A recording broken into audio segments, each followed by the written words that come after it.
Hi, and welcome to the IDEMS podcast. I'm David Stern, founding director of IDEMS, and it's my pleasure to be here today with Kate Fleming, a fellow director. Hi, Kate. Hi, David. We're continuing our series, which have come out of the book, The Empires of AI. And what is it you want to dig into today? I think the topic that I am most interested in right now, what is out in the world right now, is a lot of conversation about the future of work. And that future of work model is very tied to assuming we stay the course with AI. So we've been talking a lot about how AI might look different, and particularly in an impact context, what AI as a useful intervention tool looks like. And I want to talk about, well, in this vision, what is the future of work? What is the role of humans in this? I think we see there's a need for a lot of new skills, new work, different skills, definitely. But I think rather than all the doom and gloom, it feels exciting and interesting. And so I wanted to kind of dig into that. I guess my perspective on this is that I feel as a society, we're faced with choice on what we want the future of work to be. I don't think the doom and gloom is potentially misplaced. That is a genuine possibility. But it's not the only way we could choose to have these technologies influence our societies. My favorite instance to really think about this is education and the education space. So right now, things are changing fast. There's a lot of disruption in education. There's a question about, can you get better results with AI tutors than you could do in a classroom setting? And I want us to look past that. Let's say we're in a future, 100 years down the line. I think there is no doubt that in terms of the educational outcomes of the past, in 100 years' time, AI tutors could help students outperform the education systems of the past. So the question is, in that future, what do we see as the future of education? And the future of education that I see doesn't look that different from education in some ways in its current form. I like teachers in a classroom, which means I like the idea that in 100 years' time, the concept of school will still exist. Kids will still go to school. Maybe not all of them, maybe there will be exceptions and so on, and there'll be other things that will be possible that are not necessarily as easy now. There are lots of people who are homeschooled now. Maybe there'll be more people homeschooled. But I think the majority of children across the world actually, school is positive and can be positive for more than just the education outcomes. And in fact, that's the key. I think teachers and the humans in the classroom will be able to spend much more of their time on human interactions than they currently can, because the AI systems will be helping with a lot of the bureaucratic effort that is currently weighing down teachers. That's my hope of the school. My hope of the school of the future has at least as many humans in it as currently exist, but that those humans spend a higher proportion of their time on human interactions with students, with other teachers, with the parents. Those are the human interactions which I think it would be great if the educators can invest more of their time in. So that would be looking 100 years into the future. That's what I hope we will see. I like that vision, and I think it is, I think it is important because it is getting at that core idea that AI is a tool. And if it's a tool used well, it should free up people to do the things that people do best, which a lot of the classroom day, and I think of this even when I was in school, a lot of the classroom day is very focused on maybe one kid is very stuck on something, but the teacher's very aware they need to make this progress. It can become this weird social dynamic because you're trying to simultaneously solve a lot of problems in the context of the classroom. that might not be the best use of that social, collaborative, interesting time when things that are quite creative could be emerging. Instead, you're doing a lot of mundane, trying to get through things. I just need to see that you've mastered this, somebody's stuck, all of those kinds of things. So I think it's what I hear and what you're articulating is you can move some of those things, some of those activities that might co-opt classroom time right now and co-opt human labor in maybe ways that are not as interesting, collaborative, exciting. And those things go to AI. Those things are handled by AI. And then, yeah, the classroom space becomes quite different. This might change things even more drastically in the sense that the teacher might no longer be really the source of the knowledge. They might no longer be the presentation of the knowledge.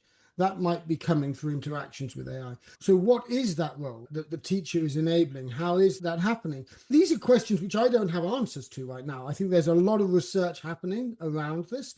There's a lot of learning which we're doing right now.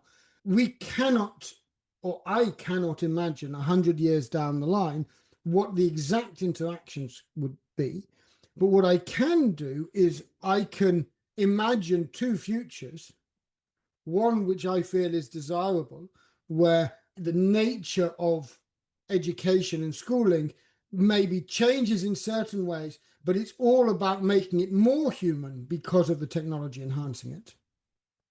And then the alternative is really to say that there's a narrow set of jobs which people are trained for, that education as it currently exists is no longer needed.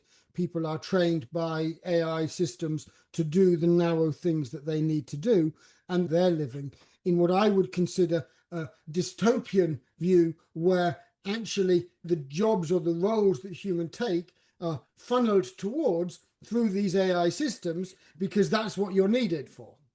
And that's that reverse centaur concept. The computer is the head of the horse, and we're all just horses' asses. Just kind of being led around by the computer brain, just putting in the grunt work. And so, yeah, that is not the ideal vision. And I did think about while you were talking. So there's one future of work, the real doom and gloom, which is everyone's going to be unemployed. I think we would argue that is, I don't even think that's a reality with anything that we're seeing in existing AI. And actually, I did see, oh gosh, I need to remember who says things. One of the big tech leaders, maybe Jeff Bezos, somebody like that, was saying, no, there's actually going to be so much more work with existing AI. But to me, a lot of that work is what you're describing. It's reverse centaur work, where it's like, now you're just managing, you're following behind the AI and cleaning up its messes. You're constantly trying to hold back the tide of its chaos. And that becomes kind of very managerial work. It's not interesting. You have no time to be creative because you're just trying to keep everything from descending into chaos. And so if that's the kind of system you have, then it feels like, oh yeah, that's going to require a lot of cleaning and maintenance. I don't know, it's a very low level kind of work in some way. Let's think about this in terms of actually the systems that get built. A lot of this is about responsibility. Who is responsible for what? And how is that responsibility playing out in different ways? But I think let's rein this back in, because I think you said that we're not going to get total unemployment. No, but we could get very high rates of unemployment in a lot of contexts where existing jobs that employ a lot of people, suddenly one person can do 50 people's worth of work. And so there can be whole areas, and that could lead to really high unemployment rates in certain sectors. This is a reality which is possible. And I think one of the things which is interesting there is that if you think of this, and you think of this in terms of the big tech at the moment, they've been firing a lot of people because of AI, despite the fact that they have more and more money. So now this is a choice of the sort of enterprises we want to actually lead the world in different ways. They're not firing people because they can't afford to keep them. They're not firing people because they couldn't add value to the company. They're firing people because they're trying to optimize, to maximize on certain things. And this is where that might mean that we need to maximize on different things. Maybe we want companies that are deliberately then trying to make use of the human labor in interesting ways and adding value to society through it. Maybe social enterprises would actually take a higher role and take a higher proportion of things, because maybe you don't need that many employees, but is society better off because of having those employees, and do they add value? Could we go back to an era where in customer service you could actually talk to a human again? So it's a ridiculous thing, but actually a proper human conversation as part of something, I would love that. Maybe people would start paying for that as part of customer service, not because it's needed, but because it's nice. It's something people want. So maybe we could actually get back to the situation where some of these choices. So if you have really good, much better than currently exist, AI systems to resolve disputes and to do all the stuff, then maybe alongside those, you could also choose to speak to a human agent just because you want to. Maybe that's not the most cost effective, but maybe those companies will be the ones that become rewarded because they're offering services that people want, not because they have to, but because they want to. It's a really interesting, so it's not just the future of work, it's the future of business. Are we trying to maximize or minimize human input, or are we trying to maximize social value and the company prestige and so on? And I think what you are getting at is the distance between here and then, or what's implicit underlying. And this is all technological change. Technology is anything that's a tool that changes how things work. But yeah, I mean, I think we've talked about this before, but the arc of history is, well, if you were a carriage driver when the car came in, there are always these periods where people are really fighting. Well, we need to protect carriage drivers. Well, actually, we don't really need them anymore.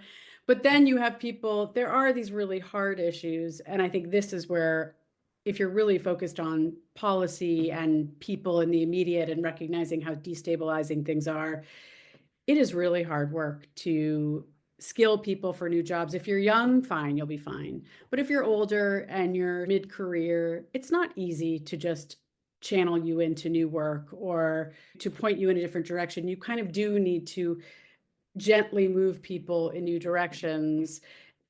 But I guess what I would say in the spaces that we work in is this is where value goes to, what gets paid for, all of that. A lot of the jobs that people are currently doing, they don't actually enjoy that much. You are doing it because you have to get paid. And there are all kinds of unsolved problems that people often work in. They're volunteering, they do it through church, they do it through some avenue. They really care about this issue, and they actually have valuable human skills that get applied in their communities, in some issue, whatever the thing is that's completely underserved. This sounds so idealistic and not the way the world works, but why can't it work this way? I want to pick out on two things you've said. Maybe I'll start with the second, and then I'll come back to the youth versus experience issue, because I think AI is flipping that narrative that you had. With technologies in the past, it's the young people who are fine and the older people who are struggling. Actually, right now, there is a recognition that the youth are struggling, and with good reason. And I think we need to call that out as well.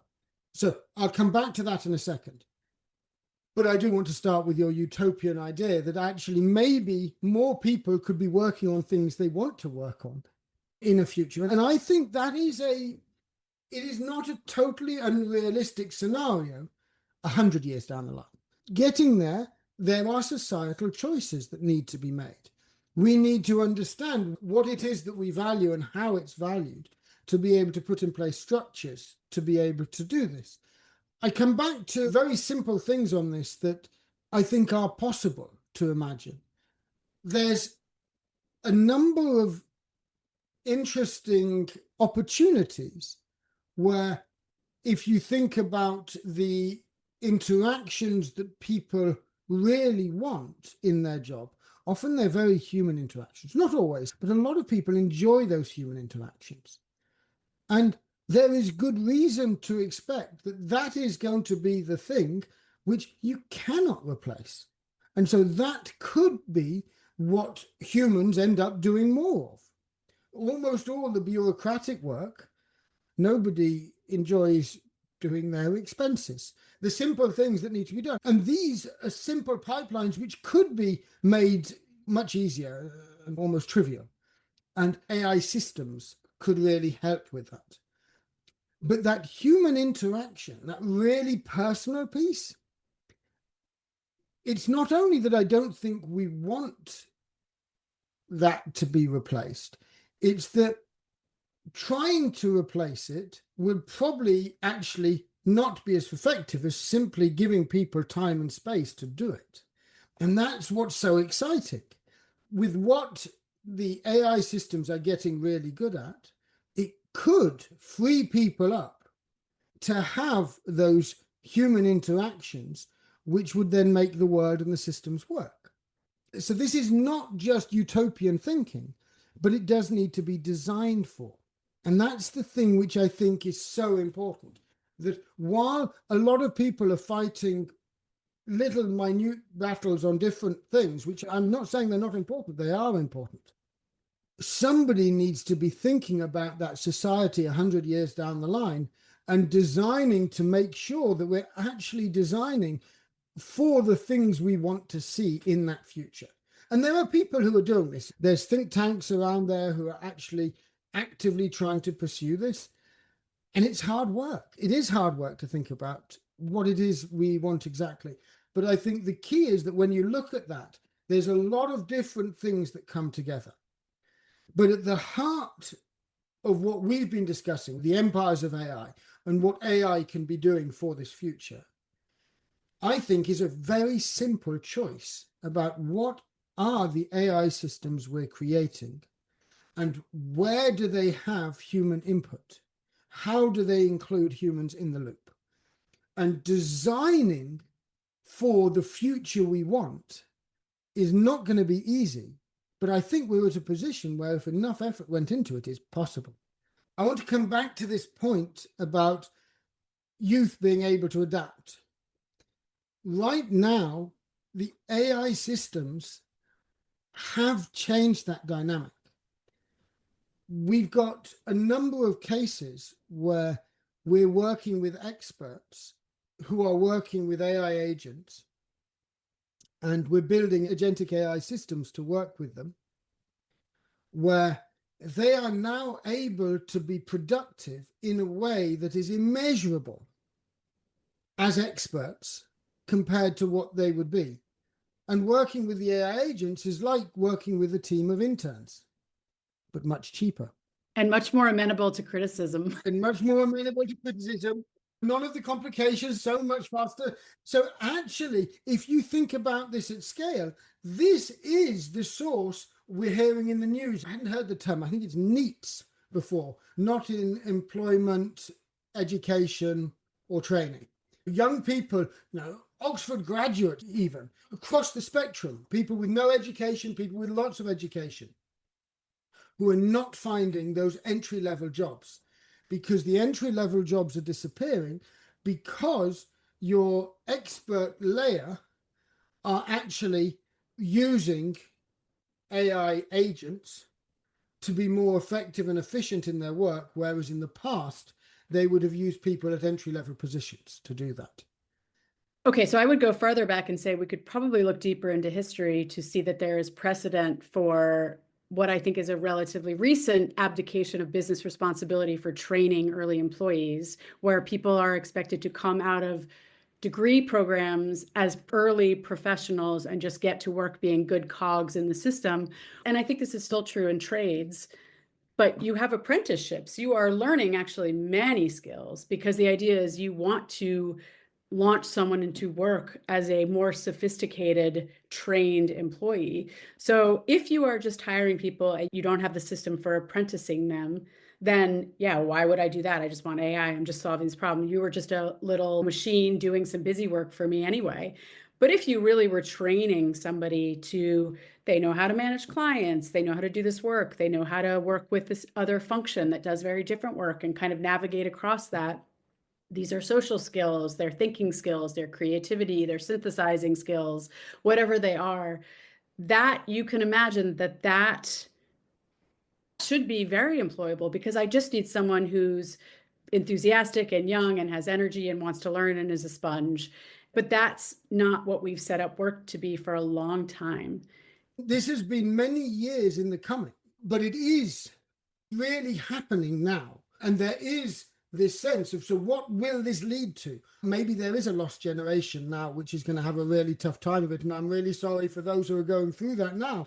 But one would hope and one would expect that the damage that that will cause will almost certainly lead to society where apprenticeships are actually done more seriously, better, where there are those opportunities for young people to enter. Right now, there is that uncertainty about, well, what are those jobs of the future going to look like, as we've discussed before? And so I can understand that instability is leading to this really difficult problem. And I really feel for young people coming into that. But it isn't something, again, this is where I like my looking 100 years in the future. If I look 100 years in the future, this should sort itself out if we build the right systems, because it should mean that we get better entry path plans, better training systems to get people in. Claiming everybody should become an entrepreneur and then making it impossible for entrepreneurs to succeed is not a good strategy. I'm not saying we shouldn't have entrepreneurship, but if you're going to have entrepreneurship, what are we wanting entrepreneurship for? To build unicorns or to build good small businesses? I really think it needs to be the latter.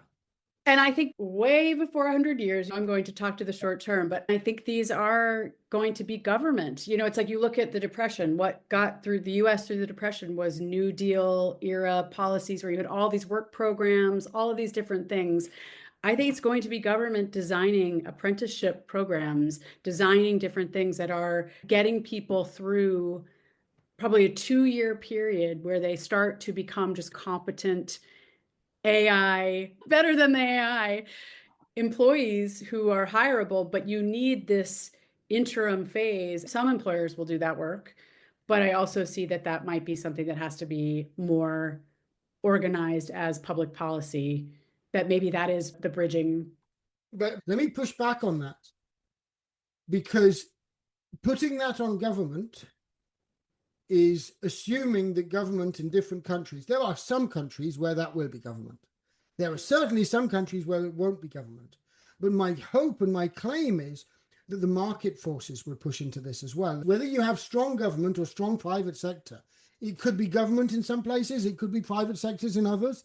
The point is that apprenticeship programs, apprenticeships, bringing people in, this is something which is going to be, if we have a future which we're looking towards, where we are seeing the jobs of the future being people with skills, then it will sort itself out. The question is, are there enough of them? And where are they? Are they in the areas people want them on? That I have no idea. And these are really difficult questions. And I think so much of the focus that I often feel in an activist way ends up focusing on regulating what exists. And often I get really frustrated with the fact that a lot of activism feels very disconnected. Okay, there are problems, we need to solve them. So in your reaction to what exists, where is also the alternative vision and plan for how we get to this different future? You can't just say no to things and that's enough, or just say we're going to regulate this and then it's all going to be solved. It's like, no, you actually have to be building things. There have to be different ideas. And so even as you're talking, I just come back to, these aren't AI problems. That is the gist of it. These are policy, values, any number of things that are deciding this is what we incentivize as a society. This is what we reward as a society. And then you are getting people to do very different things instead of just doing more of the same and then wondering why that system isn't getting better or isn't doing the things you want it to do or whatever. And so that's where you keep referencing 100-year timeline. But I think there are enough things that are happening out there that it doesn't have to be 100 years. It could be in the next 5 to 10 years. Really different things are conceived and force goes behind them to make different models gain ascendance that right now just cannot, there's nothing that's fueling them. There's nothing that is giving them the inputs they need to get off the ground. And that is, I think, my biggest irritation with a lot of punditry. It's opinions that are reactions. There's a lot of acceptance of certain things as inevitable, where it's like, well, this is what AI looks like. Guess we're going to have to work with this now, instead of rolling it back further and saying, well, Does it have to look like this? Would it be so hard right here where we are right now to fork in new directions and be developing in parallel something that looks really different that might, on the same timeline that big tech is telling us that this thing over here is going to deliver impact? Why can't we be building this thing over here with much more tangible ideas of how to change the future of work, change what things look like? But I'm just not seeing that force. I think it's really interesting, and you're absolutely right to call me out on the 100-year timeline. That's nice and that's fun for visioning exercise, but it's not actually useful. And you're absolutely right that there are choices happening now and that could happen now, which could put us into or enable things to happen over shorter timelines, 5-10 years, which could be already transformative and set us up for what we want to see. What I do like about, I like my long-term timelines because it evens out the noise. I don't have to worry about the noise. This point about it could do it as quickly, I don't know whether that's true or not. It is possible that actually it might be a bit slower. But if you're thinking about 100 years, does it matter if it's 5 or 10 years slower? Does that really make a difference? It matters if you don't get there in 100 years. If it's so slow, you never get there. But if you're 5, 10, maybe even 20 years slower, in the scale of things from a societal perspective, if there are other benefits, might that be a price that we as society would choose to pay? Now, who is making that decision and how is that decision being made? And is there even that decision in the first place? I don't know. But you're right, we need to rein it in. We need to think about the here and now. What are the choices we're faced with now?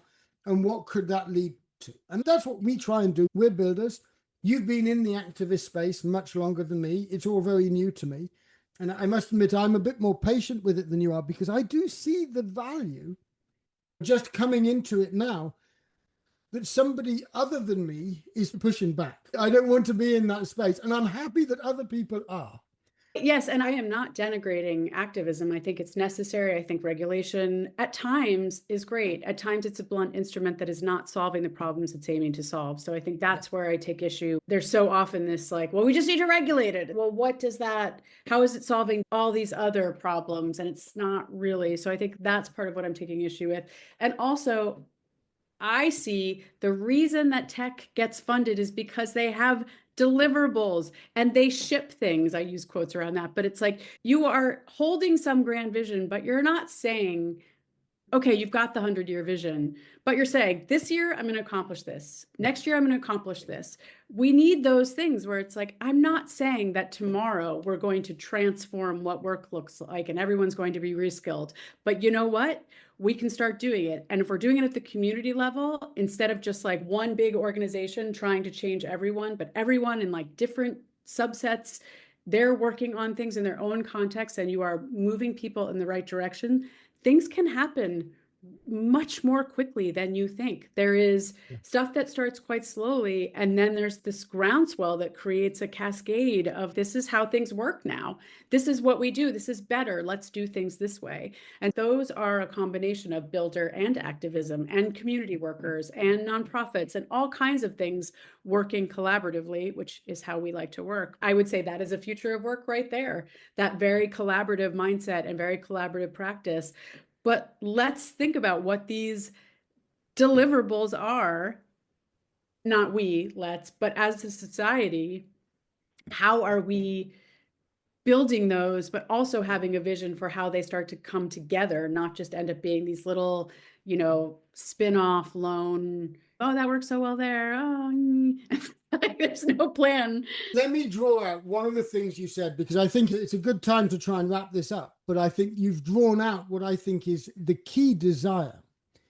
What if the future of work was more collaborative than competitive? At the moment, work by its very nature is competitive. You compete at the interview stage to get the job. You compete against your fellow companies to get the contracts. Competition defines work in so many contexts right now. But that's because it's in some sense built around scarcity of different things. If we are transitioning into a stage where through the innovations of AI, we actually have an abundance, whatever that means, well, in an abundance environment, collaboration can and should outcompete competitiveness. So actually, if there is abundance, then a collaborative approach could really be successful. I don't know what that looks like, but I think that's a really interesting design principle. One counter argument to that, which I agree with that, but I also agree you can have cooperation and collaboration and scarcity too. I always take the Lord of the Flies example, which the way that gets told through the book is these boys on an island, they just become animals, savage animals, they're competing, they're cruel to each other. But there is the real world example, and I think this has been well documented. There have been a few articles written about it. These boys who were shipwrecked somewhere in the South Pacific. And actually what emerged was a ton of cooperation, a ton of collaboration. They survived, everyone stayed alive. These are actually the behaviors that most humans work toward. And when we're in real crisis moments, those collaborative, cooperative things are what save us as humans. We are not these savage, competitive animals, just like destroying each other to get this one scarce thing of resources. Though our overlords right now might want us to have those behaviors because that scarcity mindset and having us all at each other's throats makes us all very controllable in ways that, like, because we're just focused on ourselves rather than what might we accomplish together. So that's my only argument, is that I don't think this requires abundance. I just think it requires different systems that are making people relate to each other differently. That's a really fair point. And I think the idea that we've always recognized as an organization is that when you're not trying to maximize profit, but you need to be profitable, collaboration is your best tool. You know, this is it. It's not necessarily the best tool to maximize, but to be in profit and to be profitable, we do best by collaborating. That's what really helps us. That's maybe the key thing, that it's really about, as societies, what are we trying to do? Are we trying to maximize, or are we trying to actually live and appreciate and maximize other things? Anyway, this has been an interesting one. It got political again, and this series has been made more political than we've ever been before.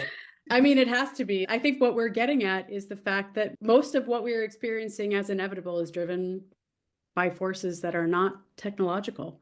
So that's why that keeps coming to the fore in this conversation. Okay, we'll leave it there. Thank you so much, David. Thank you. I look forward to the final one.